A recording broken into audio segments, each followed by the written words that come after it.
Am I the a-hole for getting revenge on my coworker who tried to ruin my promotion? So I am a 27-year-old guy working in a small marketing firm where everyone knows everyone's business. I've been grinding for almost 3 years, building campaigns, fixing other people's messes, staying late, coming in early, the whole corporate survival kit. And for the past year, I've basically been doing the role of senior strategist, just without the title or the pay. The main person who's been making my life hell? Dylan. He is the type of coworker who smiles way too wide when the boss is around and glares at you the second the door closes. He acts like every idea in the room is his idea, even if he wasn't in the meeting. He is the guy who will accidentally CC the entire department when calling you out for a typo. But whatever, I kept my head down. Because my boss told me during my last review that I'd be next in line for the senior position once budget opened. And that senior position came up last month. I didn't tell anyone except my closest friend at work. But the office has a way of leaking information. And apparently Dylan found out. Because suddenly he started acting like we were best friends. Bringing me coffee. Telling me I was so good at what I do. Asking me for tips. It was weird. Then the sabotage started.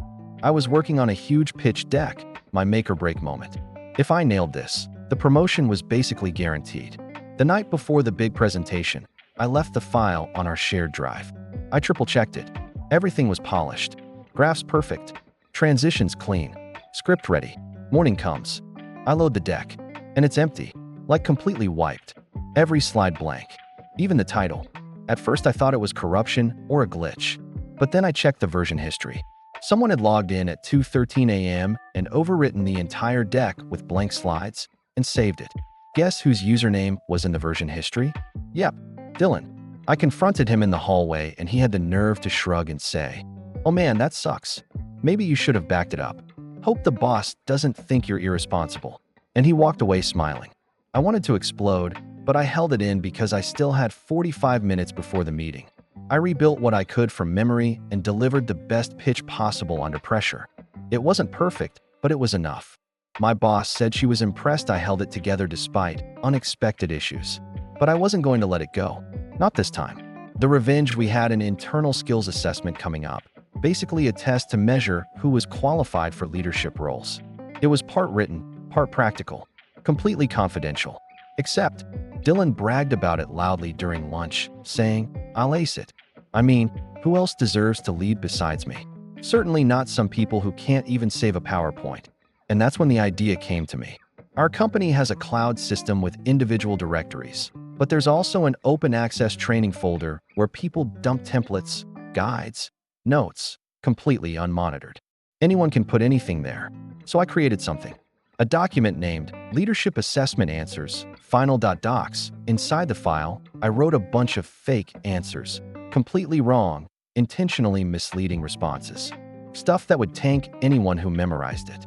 Then I waited.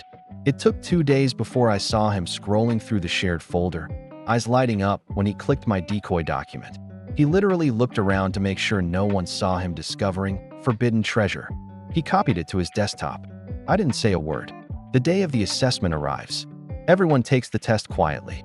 The written portion was multiple choice, but the practical portion involved real-time decision-making scenarios.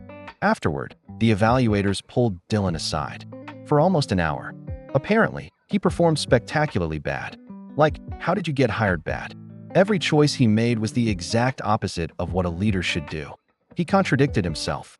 He even referenced policies that didn't exist. When he came out, he looked pale.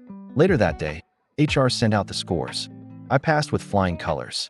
Dylan scored in the bottom 3%. A week later, the boss called me in. I got the promotion. Dylan didn't even get considered. He's now being performance monitored, and suddenly he's very, very quiet in the office. No more smiles.